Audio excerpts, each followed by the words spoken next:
네, 안녕하세요. 약사 예비시험 전문 교육기관 파맥스입니다. 2023년 4회 약사 예비시험이 이제 얼마 안 남았습니다. 또 내년 2024년 5회 약사 예비시험을 준비할 수 있는 시간도 이제 1년 정도밖에 안 남았습니다. 약사 예비시험에 대해서 이제 충분한 정보와 자료를 갖고 준비하시는 약사님들도 계시겠지만 반대로 정보와 자료 불충분한 상황에서 아주 불안해하시면서 예비시험 준비하시는 약사님들도 계실 거예요.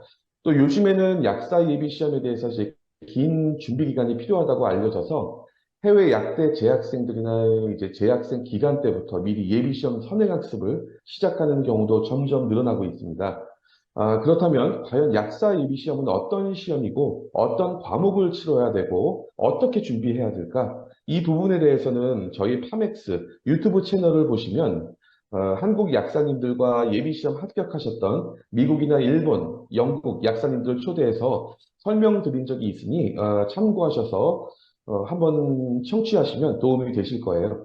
오늘은 그 외 다른 주제를 가지고 약사 예비시험을 준비하고 있거나 이제 준비를 시작하려는 분들을 위해서 설명을 드려볼까 합니다.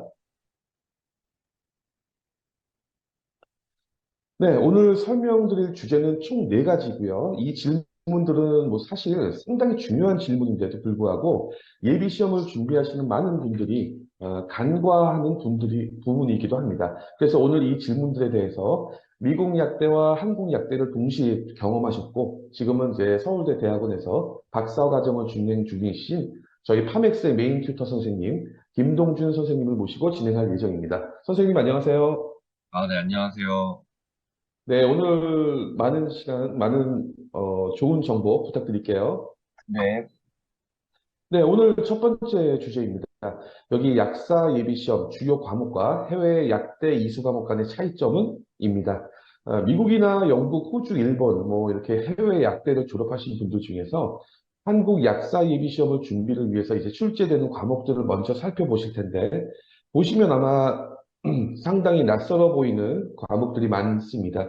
뭐 합성학 기초, 의약품 합성학, 분석학, 품질 제조, 생략학 이런 과목들은 뭐 이제 해외 약대에서 학습을 절대 하지 않는 과목이다 보니 이제 과목 이름만 들어도 도대체 무엇을 공부하는 과목인지도 모르겠고 그리고 반대로 또 조금 낯익어 보이는 과목들이 또 있죠. 뭐 생화학, 약동학, 의학화학, 뭐 인체 병태생리학, 약물치료학 등이 있는데 여기서 뭐 생화학이라는 게 이제 미국 약대생으로 볼 때 내가 배웠던 바이오케미스트리하고 얼마나 같은 내용인지 약동학은 내가 배웠던 뭐 키네틱스하고 얼마나 같은 것일까? 또 메디시널 케미스트리하고 한국의 약사 예비 시험 과목인 의학화학은 같은 건가? 어느 정도가 양이 같고 이런 부분들일까? 이제 헷갈리실 텐데요. 그래서 오늘 김동준 선생님께서 미국 약대 과목을 기준으로 해서 약사 예비 시험 과목과 이제 이런 부분들을 비교해드리고 유사한 점, 다른 점 등을 간단하게 좀 짚어드릴 거예요. 그리고 두 번째 주제는 예비 시험 인강, 많은 이제 분들이 독학으로 하시는 분들 이외에 학원을 통해서 학원의 도움을 받아서 예비 시험 준비하시는 분들 중에서 인강이나 이제 과목별 적당한 분량이 어느 정도일까? 이런 부분들에 대해서 저희가 한번 말씀을 드려볼 거예요. 현재 국내 예비 시험을 준비할 수 있는 학원이 저희 파맥스를 포함해서 약 3개 정도, 총 3개 정도가 있는데 이 3개 학원들이 각각 장단점, 뭐 특성 이런 것들이 극명하게 구분이 됩니다. 오늘 다른 학원들과 파맥스를 굳이 비교해보는 시간을 갖지는 않을 거인데요. 그것은 이제 이 영상을 보고 계시는 예비시험 준비 학생들이 스스로 판단해야 될 부분들인 것 같고, 그러면 이제 파맥스의 어떤 수강생분들께서 이러한 질문을 하셨는데, 다른 두 개 학원의 경우에 이제 과목별로 강의 수가 엄청나게 많고, 그에 비해서 파맥스는 강의 수가 좀 적은 것 같다. 왜 그런가? 그리고 그래도 공부하는데 지장은 없겠는가? 이런 질문을 하셨는데, 다시 생각해봐도 중요한 질문이라고 생각돼서 오늘 두 번째 주제로 올려보았습니다. 과연 약사 예비 시험을 준비하는데 학원에서 제공하는 강의 수가 무조건 많은 것이 좋을까? 그리고 수업 자료도 무조건 엄청나게 많이 제공하는 것이 합격의 지름길일까? 이 주제입니다. 세 번째 주제는 약사 예비 시험을 준비하는 분들을 위해서 이 이 수업 자료, 교재죠. 교재가 이제 A급 자료가 필요하다. 이렇게 얘기들을 많이 하는데 이런 것들이 과연 어떤 것일까입니다. 이제 예비 시험을 준비하는 분들, 또 독학으로 준비하는 분들 경우에 공부 자료 아니면 기출 문제, 연습 문제 등의 자료를 구하기가 상당히 어렵죠. 그래서 이 예비 시험 관련 자료들은 이제 시중에서 또 쉽게 구할 수 있는 것이 아니기도 하고, 그래서 자료 때문에 학원을 등록하는 경우도 있고, 심지어 인터넷 공간에서 비대면으로 알지 못하는 사람들을 통해서 거래가 되기도 하죠. 그만큼 좋은 자료, 이를테면 이제 A급 자료라는 것을 구하는 것이 정말 중요한데, 그렇다면 과연 A급 자료라는 게 어떤 것이고, 그것부터 정확하게 알아야겠죠. 약사 예비 시험을 처음 접하는 해외 약사님들의 경우에 이런 이제 자료의 퀄리티도 구분하기가 어렵기 때문입니다. 그래서 그 부분에 대해서 말씀을 한번 드려보려고 하고요. 마지막으로 네 번째 주제는 파맥스의 이제 약사 예비 시험 준비용 인강이나 수업 자료 이런 부분들은 특징이 무엇일까? 이 네 번째 주제는 뭐 왠지 저희 파맥스 홍보 시간이 될까봐 이 전에 세 개의 주제와 연관시켜서 예비 시험 합격이라는 목표와 연관지어 설명드려보려고 합니다. 그러면 김 선생님, 오늘 첫 번째 주제부터 네 번째까지 설명 이제 부탁드릴게요. 네. 우선 첫 번째 주제부터 좀 말씀을 드리겠습니다. 약사예비 시험 주요 과목과 해외 약대 이수 과목 간의 차이점은 이라고 적혀 있는데요. 우선 제가 좀 간단하게 적어 놓은 게 있어요. 자, 이제 저희가 예비고사 시험, 그러니까 약사라는 면허를 따기 위한 국가시험 관련 과목들을 이렇게 세 가지 분야 정도로 나눌 수 있거든요. 근데 이제 생물은 뭐 여러분들께서 워낙 제가 미국 약대를 경험했으니까 좀 미국 약대 기준으로 말씀을 드리도록 할게요. 생물 쪽에서는 뭐 병태, 약물 치료학, 뭐 약물학, 약리학 이런 것들이 속해 있겠죠. 사실 이런 것에 대해서는 제가 그렇게까지 드릴 말씀이 없어요. 왜냐하면 이미 한국에서 약학을 공부하신 분들보다도 더 특히 미국 같은 곳에서는 임상에 큰 집중을 하고 있기 때문에 더욱더 뛰어난 경우가 많고요. 그래서 그만큼 공부를 하지 않아도 점수가 잘 나오는 경우를 많이 봤습니다. 그래서 이 과목들은 그냥 그렇다라고 생각하시고 넘어가 주시면 되고, 이 문제는 이 두 영역이에요. 우선, 화학 같은 경우는 그래도 이제 미국이라든지 다른 해외 약대들에서 건드리기는 해요. 그래서 들어는 봤을 그런 과목들입니다. 하지만 이 행정 과목 같은 경우는 아예 건드리질 못하죠. 왜?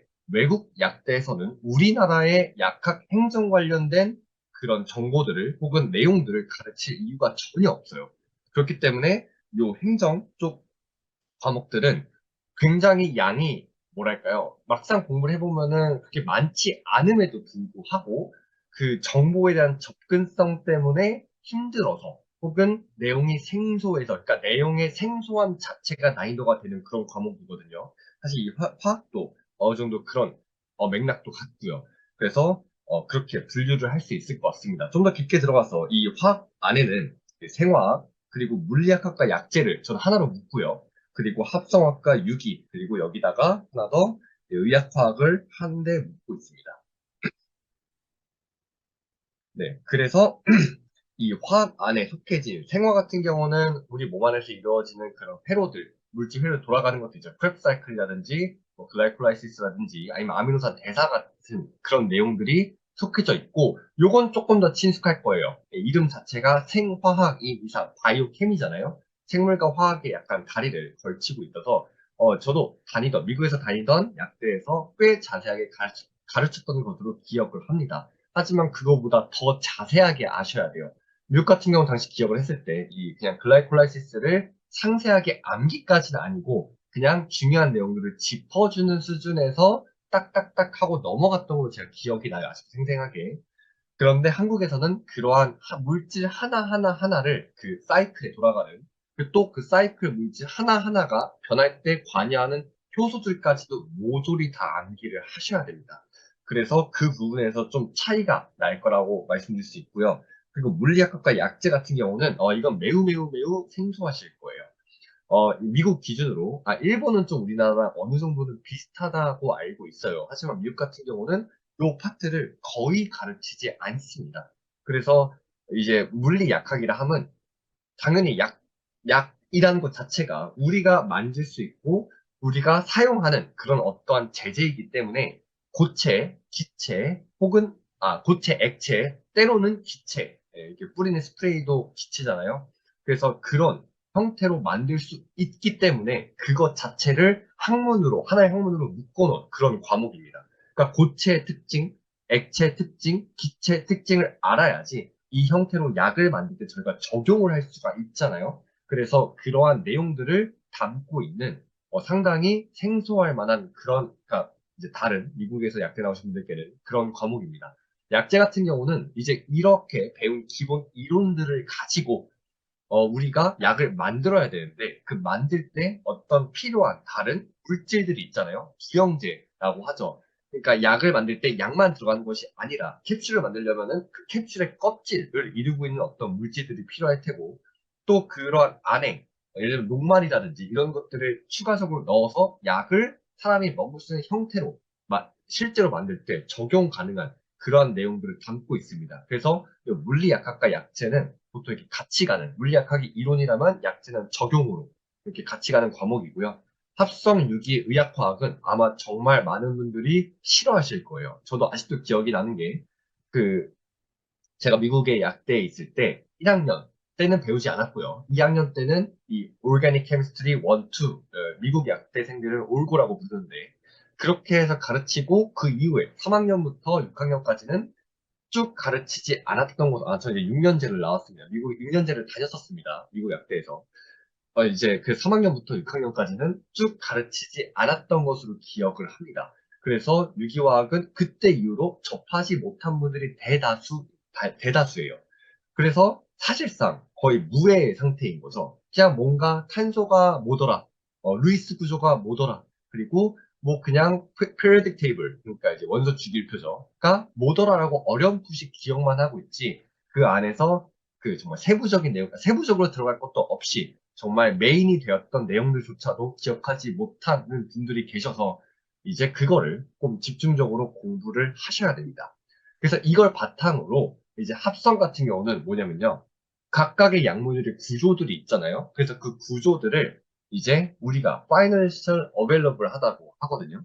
그러니까 이걸 회사에서 살 수 있는 물질들로부터 우리가 목적하는 약의 구조까지 합성하는 과정이죠. 그러니까 한마디로 유기화학에서 배웠던 그런 합성 기법들을 가지고 한 단계 한 단계 한 단계 우리가 목적하는 약물까지 합성하는 과정을 가르칩니다.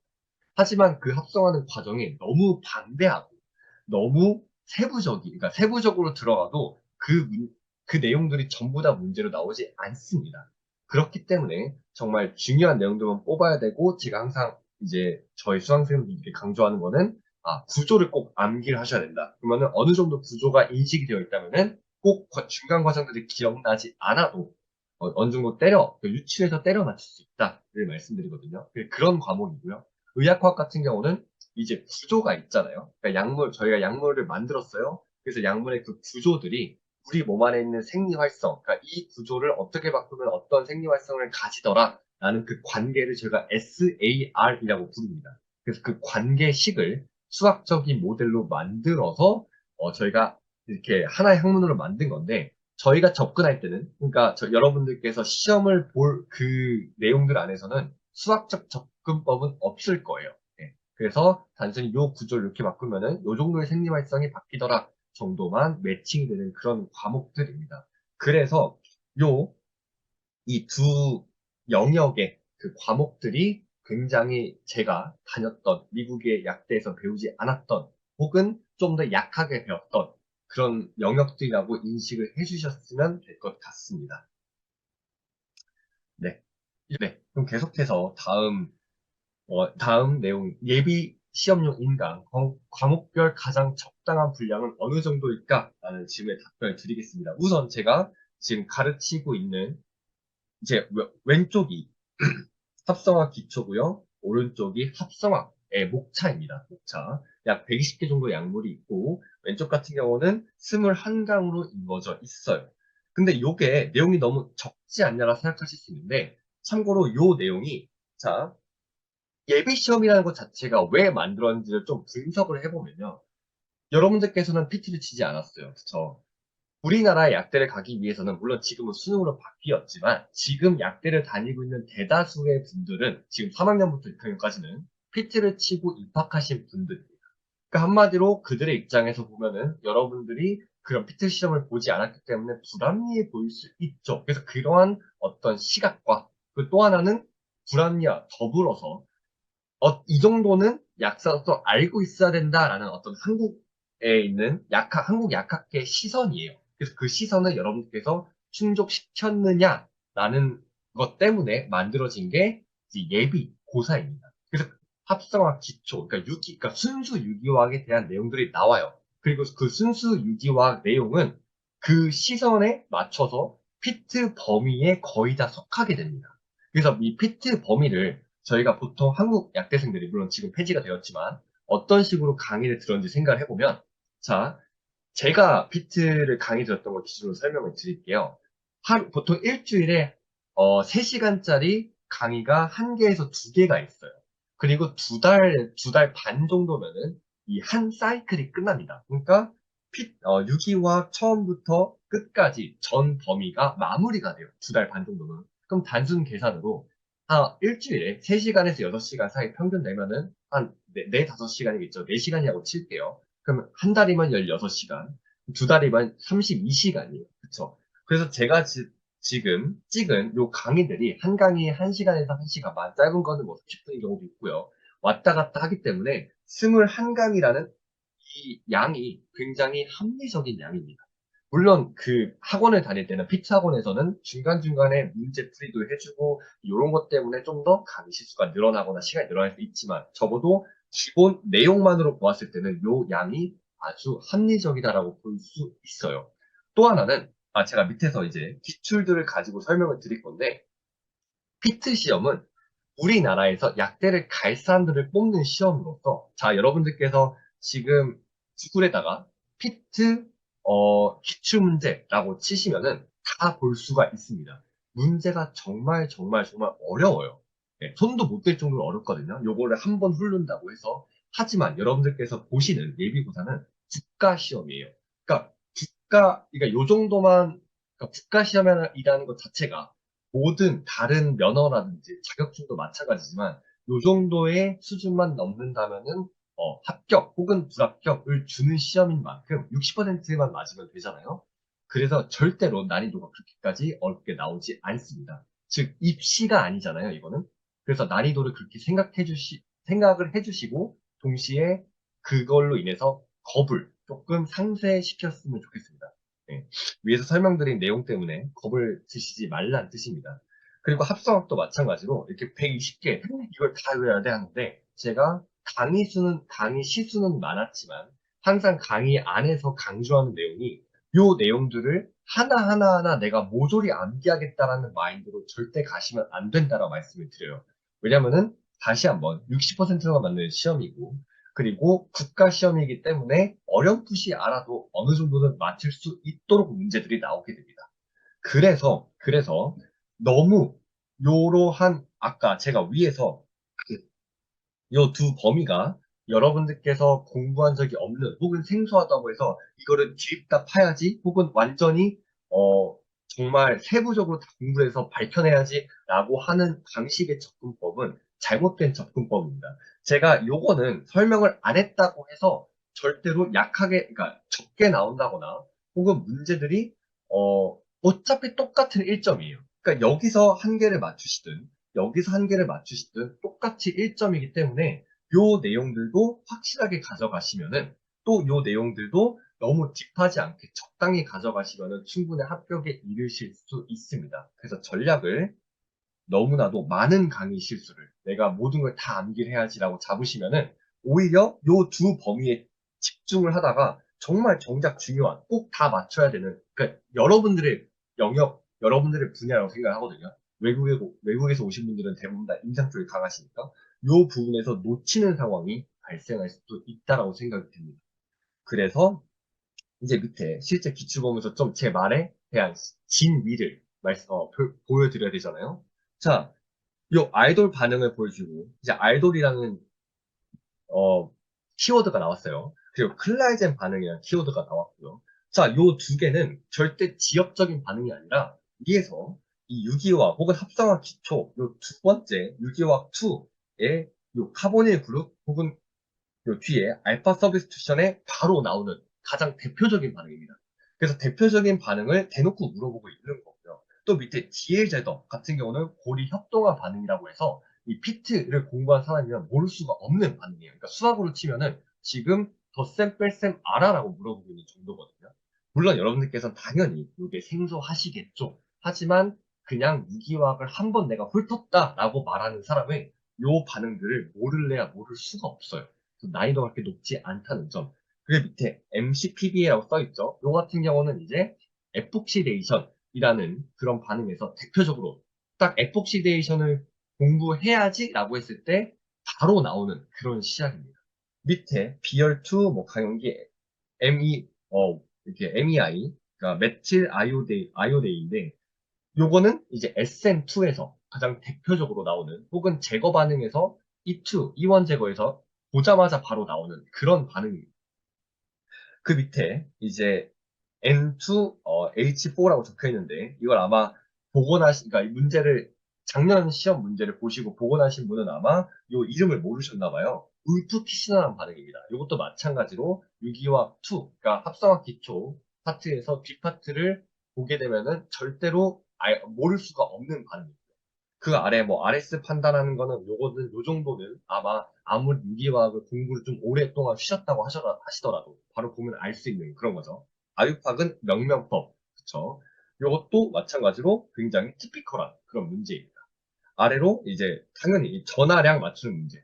요거는 이제 꼭 유기화학이 아니더라도 기초 중에 기초 혹은 그 일반 화학 기초를 공부하시면 다 아실 수 있는 그런 문제들이고요. 그 마찬 아래 OH와 PBr3 알코올 파트에서 들어가자마자 이 알코올의 제거 반응, 알코올의 좋은 리빙 그룹을 바꾸는 그런 아주 티피컬한 그런 문제입니다. 그래서 그 밑에 뭐 가장 산성인, 염기성인, 수소 찾는 거는 이거는 합성학 기초 내용 중에서도 기초적인 내용이고요. 의학화학으로 넘어가 볼게요. 보시면은 코케인, 프로케인이 여러분들께서 암기하셔야 되는 그 구조 안에 포함이 되어 있고요. 그리고 에이스 같은 경우는 카복실 엑시드와 이온 결합할 수 있는 아미노산은 자 여기서 여러분들 아미노산 구조도 다 암기를 하셔야 됩니다. 우리 몸 안에 들어있는 아미노산 그 20개 구조 있잖아요. 필수 아미노산. 그런 것들은 당연히 아마 암기를 하셨을 거예요. 그건 아마 제 말에 반박하실 분은 없으리라 생각이 들어요. 왜냐면 이건 한국 약대에서도 너무너무 강조한 내용이고, 아마 미국 약대에서는 그렇게까지 강조를 하지 않았지만, 적어도 약대에 나왔다면 아미노산 그 정도는 알고 있어야지 라고 생각하실 분들이 많기 때문에.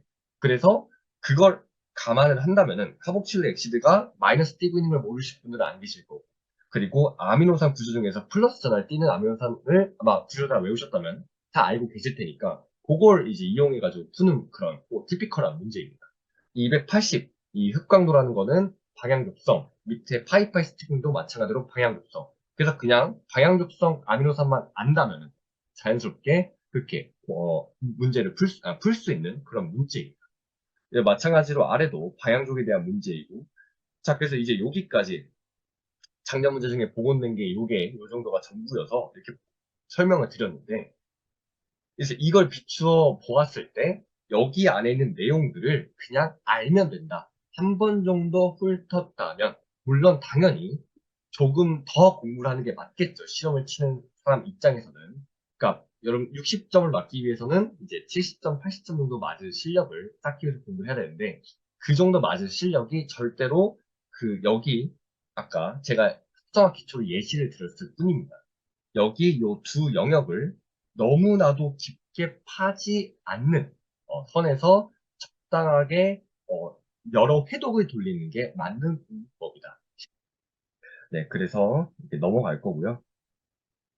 자, 세 번째. 그래서 약사 예비 시험을 준비를 위한 교재로 A급 자료라는 것은 어떤 것일까? 라고 이제 질문을 주셨는데요. 자, 그래서 이게 2번과 또 일맥상통한 말입니다. 자, A급 자료라는 게 모든 게 다 많고 모든 키워드들이 다 설명되어 있고 막 모든 내용들이 다 설명되어 있는 게 절대로 A급 자료가 아니에요. 왜냐면은 자 그렇게 따지면은 여러분들이 지금 위키피디아에 들어가셔서 약물 하나 검색하시면 모든 내용이 다 나와요. 모든 역사도 다 나오고 뭐 구조, 뭐 합성법도 다 나오잖아요. 그럼 그게 과연 A급 자료인가요? 아니죠. 왜냐면은 여러분들의 그 예비고사를 볼 때까지의 시간은 한정이 되어 있고, 선택과 집중을 해야 돼요. 아, 요거는 시험에 안 나올 것 같아. 요거는 시험에 나올 것 같아. 그래서 나올 확률이 높은 내용들만 가져가야 되잖아요. 그래서 제가 생각하는 A급 자료라는 것은 그러한 내용들이 어느 정도 매우 높은 퀄리티로 선별되어 있는 자료가 좋은 자료라고 생각을 합니다. 왜냐면 어차피 요즘 정보를 쉽게 찾을 수 있는 시대에서는 인터넷 들어가면 웬만한 건 다 있어요. 근데 그 중에서 시험에 나올 만한 내용이 무엇인지 골라야 되는데 그걸 여러분들께서 하실 수가 없잖아요. 네, 외국에 계시다 보니까 한국의 어떤 그런 시험 트렌드라든지 한국 교수님들께서 약대 교수님들께서 무엇이 중요하다 생각하는지도 쉽게 고를 수 없을 거고요. 그래서 그런 게 꼭 내용 무조건 분량이 많다. 무조건 막 몇십 장이다. 무조건 몇백 장. 어차피 그거 다 못 봐요. 시험 볼 때까지. 그래서 그거를 최대한 간추리고 중요한 내용을 뽑아서. 그러면은 강사님, 그거 왜 나온 내용들은 어떡합니까?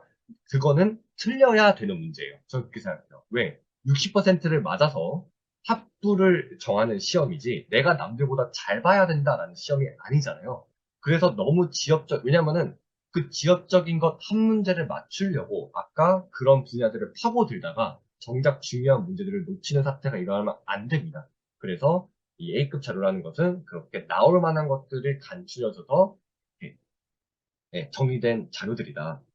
그래서 이제 네 번째에 대한 질문에 답변을 드리면은 2번과 3번 답변을 이렇게 포괄적으로 드릴 수 있겠죠. 파맥스의 약사 예비 시험 준비 인가의 특징은 무엇인가? 이제 이 부분을 알기 때문에 이 부분에 집중을 했어요. 두 번째 같은 경우는 두 번째 질문이 그 공부 분량이었잖아요. 그래서 강의, 시수라든지 그 양도 다른 과목들과의 양과 어떤 이렇게 뭐랄까요, 매칭을 해서 아니면 여러분들께서 같이 들을 분량을 부담되지 않도록 최대한 중요한 것만 뽑았고요. 그래서 또 그 안에서 이제 제 과목 기준을 말씀드리면 예를 들어 합성화 기초라면은 요런 내용 정도까지는 교수님들께서 충분히 문제로 낼 만하다 혹은 아니다. 요건 중요도가 낮다 높다 같은 것들도 상세하게 제가 안에 설명을 해 놓았습니다. 요거는 설명을 하더라도 중요하지 않다고 생각한다면 과감하게 저는 요거는 버리세요. 요건 아닙니다. 요거는 꼭 암기를 하셔야 됩니다. 요건 나올 법합니다. 같은 것도 언급을 해놨습니다. 그리고 세 번째 질문도 여기다 이제 이 4번 질문에 이제 4번 질문 답변에 적용을 해놨는데요. 그 자료들도 전부 다, 그 시험에 나올 법한 내용들을 깔끔하게 정리를 해놨어요. 특히 이 양무 행정 같은 경우는 내용이 생소할 뿐이지 양 같은 것도 자체가 많지가 않습니다. 마찬가지로 뭐 실무라든지 또 하나는 또 제 과목들도 마찬가지고요.